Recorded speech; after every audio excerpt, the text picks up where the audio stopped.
Hi friends, ഒരു food processing കമ്പനിയിൽ നിന്ന് ഫയേർഡ് ആയ ശേഷം സ്വന്തമായി ബിസിനസ് ചെയ്ത് annually billions of dollar generate ചെയ്യുന്ന വേൾഡ് ഫേമസ് ആയ ഒരു വ്യക്തിയും അദ്ദേഹത്തിൻ്റെ ബ്രാൻഡ് പ്രൊഡക്റ്റിൻ്റെയും സ്റ്റോറിയാണ് ഇന്നത്തെ ഈ ഒരു വീഡിയോ. നമുക്കെല്ലാവർക്കും അറിയാവുന്ന ലെയ്സിൻ്റെ story. So friends, welcome back. നമ്മളിൽ പലർക്കും ഇഷ്ടമുള്ള പല എക്സൈറ്റിംഗ് ഫ്ലേവേഴ്സിലുള്ള ഏത് ഒക്കേഷൻസിലും സ്നാക്സായി യൂസ് ചെയ്യാൻ സാധിക്കുന്ന ചിപ്സാണ് ഈ ലെയ്സ്, അല്ലേ? സോ ഈ ഒരു പ്രൊഡക്റ്റ് എങ്ങനെ മാർക്കറ്റിലെത്തി, എന്തായിരുന്നു ഇതിൻ്റെ ബാക്ക് സ്റ്റോറി, ഈ കാര്യങ്ങളൊക്കെ നമുക്ക് നോക്കാം. സോ നമ്മുടെ കഥാനായകൻ ഹെർമൻ ലേ ജനിച്ചത് 1909 ചാർലറ്റ് എന്ന് പറയുന്ന നോർത്ത് കരോളിൻ ടൗണിലായിരുന്നു. അദ്ദേഹത്തിൻ്റെ ഫാമിലി ഒരു മിഡിൽ ക്ലാസ് ഫാമിലി ആയിരുന്നു. മിസ്റ്റർ ലേയിൻ്റെ അച്ഛൻ ഒരു ബുക്ക് കീപ്പറും അമ്മ ഹൗസ് വൈഫുമായിരുന്നു. കുട്ടിക്കാലം മുതലേ അദ്ദേഹത്തിന് ഇഷ്ടമുള്ള നാച്ചുറലി ടാലൻ്റ് ഉള്ള ഒരു ഏരിയ ആയിരുന്നു സെയിൽസ്. ഈ ഒരു എബിലിറ്റി ഉള്ളതുകൊണ്ട് തന്നെ ചെറിയ വയസ്സിൽ അദ്ദേഹം ചെറിയ സോഡ സ്റ്റാൻഡ് തുടങ്ങി. അത് മെല്ലെ നല്ലൊരു ബിസിനസ്സായി എംപ്ലോയീസ് ഒക്കെയുള്ള ഒരു കുട്ടി സോഡ സ്റ്റേഷനായി മാറി. ഇതെല്ലാം അദ്ദേഹം ചെയ്യുന്നത് കോളേജ് അറ്റൻഡ് ചെയ്യുന്നതിന് മുന്നേ ആയിരുന്നു. അത്രയ്ക്കും ബിസിനസ്സിനോടും സെയിൽസിനോടും പാഷനേറ്റ് ആയിരുന്നു മിസ്റ്റർ ലേ. പക്ഷേ കോളേജ് എത്തിയപ്പോഴേക്കും അക്കാഡമിക് സ്റ്റഡീസിനെക്കാട്ടിലും കൂടുതൽ ഇൻട്രസ്റ്റ് അദ്ദേഹത്തിന് ആർട്ട് ഓഫ് ബിസിനസ്സിൽ തന്നെയായിരുന്നു. അതുകൊണ്ട് തന്നെ സ്കോളർഷിപ്പ് ബേസ്ഡ് ആയിട്ടുള്ള കോഴ്സായിട്ട് പോലും കോളേജിൽ നിന്നും അദ്ദേഹം ഡ്രോപ്പ് ഔട്ട് ആവാൻ തീരുമാനിച്ചു. അതിനുശേഷം ലേ ജോയിൻ ചെയ്തത് സൺഷൈൻ ബിസ്ക്കറ്റ്സ് എന്ന് പറയുന്ന ഒരു ഫുഡ് കമ്പനിയിലായിരുന്നു. അവിടെ കുക്കീസ്, ക്രാക്കേഴ്സ് അങ്ങനെ പല പ്രൊഡക്ട്സിൻ്റെയും മാനുഫാക്ചറിങ് ഉണ്ടായിരുന്നു. സോ ലേ വിചാരിച്ചത് അവിടെ നിന്നുകൊണ്ട് അദ്ദേഹത്തിൻ്റെ ബിസിനസ് സ്ട്രാറ്റജീസ് ഒക്കെ ഡീപ്പായി തന്നെ പഠിക്കാം എന്നൊക്കെയാണ്. പക്ഷേ ആ സമയത്തായിരുന്നു 1929 വന്ന വേൾഡ് ഗ്രേറ്റ് ഡിപ്രഷൻ ലോകത്ത് സ്ട്രൈക്ക് ചെയ്തത്. അതുകൊണ്ട് തന്നെ ലോകം മൊത്തം എക്കണോമിക് ബ്രേക്ക് ഡൗണിലേക്ക് നീങ്ങി. അന്ന് വെറും 20 വയസ്സായിരുന്നു ലേക്ക്. അങ്ങനെ ആ ജോലി ഈ പ്രശ്നങ്ങൾ കാരണം അദ്ദേഹത്തിന് നഷ്ടപ്പെട്ടു. അങ്ങനെ ഇരിക്കുമ്പോഴാണ് ലേ അടുത്ത ജോബിൽ കയറുന്നത്, ബാരറ്റ് ഫുഡ് കമ്പനിയിൽ. അവിടെ ജോലി ചെയ്യുമ്പോൾ തന്നെ സൈഡ് ബിസിനസ് എന്ന രീതിയിൽ സ്വന്തമായി ട്രേഡ് മാർക്ക് ഇറക്കണം എന്ന് അദ്ദേഹം തീരുമാനിച്ചു. ലേ ഒരു ട്രാവലിംഗ് സെയിൽസ്മാൻ ആയതുകൊണ്ട് തന്നെ അദ്ദേഹം അന്ന് ഡ്രൈവ് ചെയ്തിരുന്ന ഫോർഡ് മോഡൽ എയിൽ തന്നെയായിരുന്നു സ്റ്റോക്സ് എല്ലാം ഉണ്ടായിരുന്നത്. ആ സമയത്ത് ലേ നോട്ട് ചെയ്തിട്ടുള്ള ഒരു കാര്യമുണ്ടായിരുന്നു. അതായത് പൊട്ടറ്റോ ചിപ്സ് എന്ന് പറയുന്നത് പുതിയൊരു പ്രൊഡക്റ്റ് അല്ല, അത് ഓൾറെഡി 1850 മുതൽ എക്സിസ്റ്റ് ചെയ്യുന്ന എല്ലാവർക്കും ഇഷ്ടമുള്ള ഒരു സാധനമാണ്. സോ ഗെയിം ചേഞ്ചർ എന്ന് പറയുന്നത് ആ സാധനത്തിൽ വരുന്ന യുണീക്ക് ഡിഫറൻസ് ആണ്. അവിടെയാണ് ലേക്ക് ഫോക്കസ് കൊടുക്കേണ്ടത് എന്ന് മനസ്സിലായി. ആ സമയത്ത് ബൂമിംഗ് ആയി നിന്നിരുന്നത് ഫ്രഞ്ച് ഫ്രൈസ് ആയിരുന്നു. പിന്നെ മാർക്കറ്റിലേക്ക് വന്നത് പുതിയ തരത്തിലുള്ള പൊട്ടറ്റോ ചിപ്സ് ആണ്, സറാട്ടോഗോ ചിപ്സ്. ഇത് ന്യൂയോർക്കിൽ വളരെ ഫേമസ് ആയി. പക്ഷേ വേൾഡ് ഫേമസ് ആവാൻ പറ്റിയില്ല. പിന്നെയാണ് അടുത്ത അപ്ഗ്രഡേഷൻ വന്നത്. 1960 വാക്സ് പേപ്പർ ഉപയോഗിച്ച് പൊട്ടറ്റോ ചിപ്സ് പാക്ക് ചെയ്യാനുള്ള മെത്തേഡ് കണ്ടുപിടിച്ചു. അത് പൊട്ടറ്റോ ചിപ്സിനെ ടോട്ടലി ഫ്രഷ് ആക്കി വെക്കും. സോ ഇതിൻ്റെ പൊട്ടൻഷ്യൽ ലേ മനസ്സിലാക്കി. ആൻഡ് ബാരറ്റ് കമ്പനിയിൽ തന്നെ ഇതിൻ്റെ ഗ്രോത്ത് കൊണ്ടുവരാനുള്ള കാര്യങ്ങൾ അദ്ദേഹം ചെയ്തു തുടങ്ങി. Barrett food company wax paper sealed പാക്കറ്റ്സിൽ ഫ്രഷ് പൊട്ടറ്റോ ചിപ്സ് സെല്ല് ചെയ്യാൻ തുടങ്ങി. അത് ടോട്ടലി ഹിറ്റായി മാറി. അപ്പോഴാണ് ലേ സ്വന്തമായി സ്റ്റേബിളായ ഒരു പ്ലാൻ എക്സിക്യൂട്ട് ചെയ്യാൻ പ്ലാൻ ഇടുന്നത്. ആ പ്ലാൻ അനുസരിച്ച് അദ്ദേഹം HW ലേ ഡിസ്ട്രിബ്യൂഷൻ കോ എന്ന് പറയുന്ന ഒരു കമ്പനി സ്റ്റാർട്ട് ചെയ്യാൻ വേണ്ടി ലോൺ എടുത്തു. ഫോർമർ എംപ്ലോയിയുടെ കൂടെ ഡീലർഷിപ്പ് വെച്ച് അത് സ്റ്റാർട്ട് ചെയ്തു. അതൊരു വലിയ ഇൻവെസ്റ്റ്മെൻറ്റ് തന്നെയായിരുന്നു. ബട്ട് കുറച്ച് വർഷങ്ങൾക്കുള്ളിൽ തന്നെ ലേ സ്റ്റോക്ക് സെയിൽസിൽ $40,000 റൈസ് ചെയ്തു. അങ്ങനെ ബാരറ്റ് കമ്പനിയെ തന്നെ വോളായി പർച്ചേസ് ചെയ്യാൻ അദ്ദേഹത്തിന് പറ്റി. പക്ഷേ ലേയിൻ്റെ കമ്പനിയിൽ ഇൻവെസ്റ്റ് ചെയ്ത ഫാക്ടറിയുടെ അടുത്ത് തന്നെയുള്ള ഷോപ്പ് ഇൻവെസ്റ്റേഴ്സിന് ലേ പ്ലാൻ ചെയ്യുന്ന എക്സിക്യൂട്ട് ചെയ്യുന്ന കാര്യങ്ങളിൽ അത്ര ബിലീഫ് ഉണ്ടായിരുന്നില്ല. But at the same time Lay full confident ആയിരുന്നു. ഈ ഒരു പ്രൊജക്റ്റ്, അതായത് അഫോർഡബിൾ ആയ പൊട്ടറ്റോ ചിപ്സിൻ്റെ പ്ലാൻ 100% സക്സസ് ആവും എന്ന് അദ്ദേഹത്തിന് ഉറപ്പായിരുന്നു. ആദ്യത്തെ ലേസ് ചിപ്സ് പാക്കറ്റിന് 10 സെൻറ്റ് ആയിരുന്നു പ്രൈസ്, അതായത് ഏകദേശം 6 രൂപ. അങ്ങനെ മെല്ലെ ലേസ് പോപ്പുലർ ബ്രാൻഡായി മാറാൻ തുടങ്ങി. ബട്ട് അപ്പോഴും മാർക്കറ്റിൽ കുറേ കോമ്പറ്റീറ്റേഴ്സ് ഉണ്ടായിരുന്നു. സോ ആ ഒരു ചലഞ്ചിങ് ഫേസ് ചെയ്യാൻ ലേ ഒരു സൂപ്പർ മാർക്കറ്റിംഗ് പ്ലാൻ എക്സിക്യൂട്ട് ചെയ്തു. Television advertisement.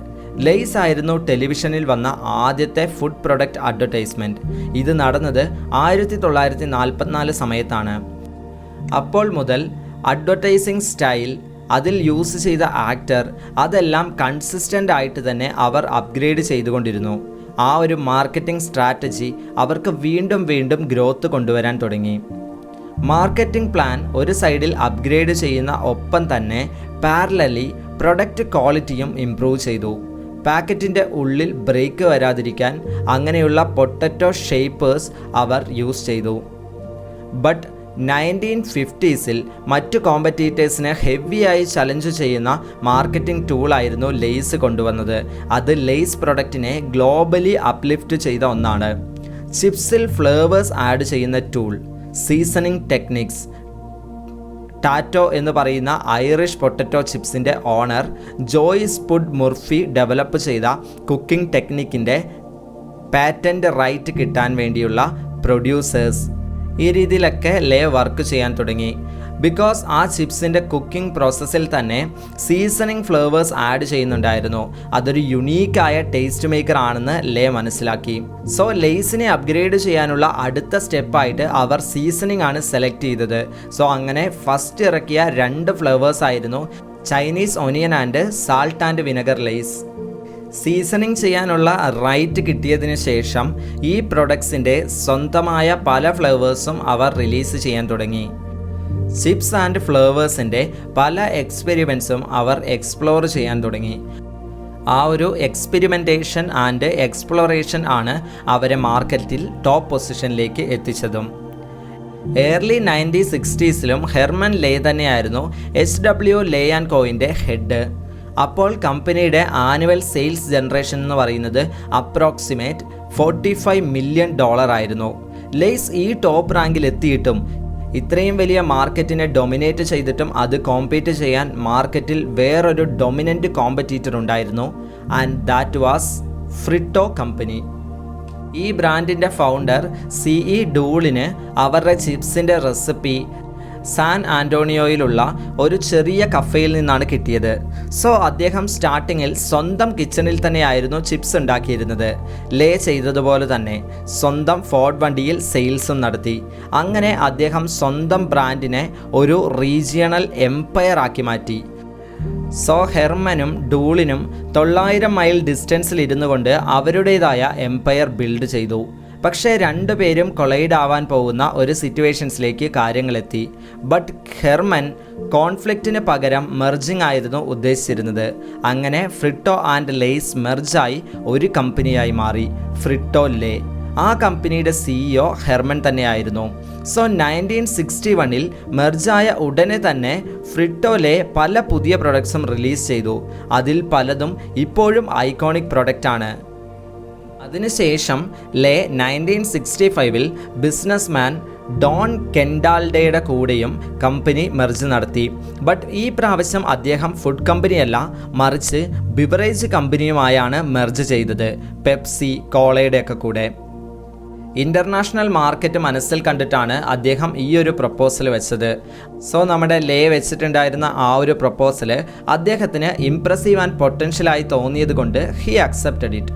ആ സമയത്ത് പെപ്സി, കോള മെയിൻലി 3 ഡ്രിങ്ക്സ് ആയിരുന്നു ഡെവലപ്പ് ചെയ്തുകൊണ്ടിരുന്നത്: Mountain Dew, diet Pepsi and 7up. പെപ്സിയുടെ ചീഫ് കോമ്പറ്റീറ്റർ കൊക്കക്കോളയായിരുന്നു.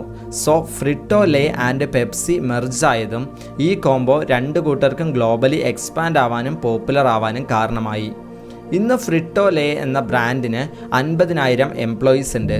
ഈ ഒരു ഗ്രോത്ത് പെപ്സിക്കോനെ $85,000 ബില്യൺ ആനുവൽ റവന്യൂ വരെ എത്തിച്ചു. ഇന്നത്തെ മാർക്കറ്റിൽ പൊട്ടറ്റോ ചിപ്സിൻ്റെ കാറ്റഗറിയിൽ അറൗണ്ട് 41% സ്പേസ് ക്യാപ്ചർ ചെയ്തിരിക്കുന്നത് ലെയ്സ് തന്നെയാണ്. ആൻഡ് ബാക്കിയുള്ള പെർസെൻറ്റേജിൽ പല പ്രൊഡക്ട്സും ഫ്രിട്ടോ ലേയുടെ തന്നെയാണ്. ഈ പറയുന്ന ആവറേജ് ആയ ഒരു ഗ്ലോബൽ കാൽക്കുലേഷനാണ്.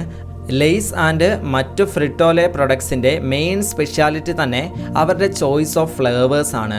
പലതരത്തിലുള്ള കൺട്രി ആൻഡ് റീജിയണൽ ഫ്ലേവേഴ്സ് അവർ എക്സ്പ്ലോർ ചെയ്യുന്നുണ്ട്. അതിൽ പലതും കസ്റ്റമേഴ്സിൻ്റെ ലോക്കൽ ടേസ്റ്റിനെ പ്രൊവോക്ക് ചെയ്യുന്ന ഫ്ലേവേഴ്സ് ആണ്. അത് തന്നെയാണ് ഈ ബ്രാൻഡിൻ്റെ പവർഫുൾ വെപ്പണും. ആസ് എ റിസൾട്ട് ഇപ്പോൾ ഏകദേശം 200 വെറൈറ്റീസ് ഓഫ് ഫ്ലേവേഴ്സ് ആണ് ഈ ബ്രാൻഡ് റിലീസ് ചെയ്തുകൊണ്ടിരിക്കുന്നത്. ഈ ബ്രാൻഡിനെ കണ്ടിന്യൂസ്ലി അപ്ഗ്രേഡ് ചെയ്തുകൊണ്ടേയിരിക്കാൻ കമ്പനി യുണീക്ക് ഐഡിയാസ് തരുന്ന കണ്ടസ്റ്റൻസിന് $1 മില്യൺ ഓഫർ ചെയ്യുന്നുണ്ട്. ലെയ്സ് ഇൻ്റർനാഷണൽ മാർക്കറ്റിലേക്ക് എത്തിയപ്പോൾ പല പേരിലാണ് ഇത് റീനെയിം ചെയ്തിരിക്കുന്നത്. UK-യിൽ വാക്കേഴ്സ്, ഓസ്ട്രേലിയയിൽ സ്മിത്സ്, മെക്സിക്കോയിൽ സാബ്രിറ്റാസ്, ഈജിപ്തിൽ ചിപ്സി. ഇന്ന് ലെയ്സ് ഇത്രയും പോപ്പുലർ ആയിട്ടുണ്ടെങ്കിൽ അതിൻ്റെ എല്ലാ ക്രെഡിറ്റും ലെയ്സിൻ്റെ പെർഫെക്റ്റ് അനലൈസിങ് ആൻഡ് പ്ലാൻ കൊണ്ട് തന്നെയാണ്. ഇതെല്ലാം ഹെർമൻ തുടങ്ങിയത് ഫോർഡ് കാറിലായിരുന്നു. അത് മെല്ലെ ബാരറ്റ് കമ്പനിയെ സ്വന്തമാക്കുന്ന അടുത്ത സ്റ്റേജിലേക്ക് എത്തി. അതിനുശേഷം ഡബിൾ മെർജിങ് നടത്തി പെപ്സിക്കോ വരെ എത്തിച്ചു. 1982-ൽ അദ്ദേഹം മരിക്കുന്നതുവരെ പെപ്സിക്കോയുടെ എക്സിക്യൂട്ടീവ് കൗൺസിൽ പൊസിഷനിലിരുന്നു. അതോടൊപ്പം തന്നെ അദ്ദേഹം പല സോഷ്യൽ സർവീസ് അതുപോലെ ലേ സ്കോളർഷിപ്പും പ്രൊവൈഡ് ചെയ്തിട്ടുണ്ട്.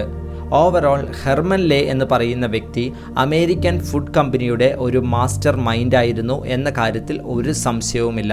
അതുകൊണ്ട് തന്നെയാണ് ലോകത്ത് എവിടെ ചെന്നാലും ഈ പ്രൊഡക്റ്റ് ഷെൽഫിലുള്ളത് നാം കാണുന്നത്. സോ ഫ്രണ്ട്സ്, ഈ കണ്ടൻറ്റ് ഇഷ്ടമായിട്ടുണ്ടെങ്കിൽ ലൈക്ക് ചെയ്യാനും നിങ്ങളുടെ അഭിപ്രായങ്ങൾ കമൻറ്റ് ചെയ്യാനും ഈ ഒരു വീഡിയോ മാക്സിമം ഫ്രണ്ട്സിലോട്ട് ഷെയർ ചെയ്ത് കൊടുക്കാനും മറക്കരുത്. ഇത്തരത്തിലുള്ള വീഡിയോസ് വീണ്ടും ലഭിക്കാനായിട്ട് നമ്മുടെ ചാനൽ ഇപ്പോൾ തന്നെ സബ്സ്ക്രൈബ് ചെയ്ത് തൊട്ടടുത്തുള്ള ബെൽ ഐക്കൺ കൂടി എനേബിൾ ചെയ്യുക. So thank you so much for watching.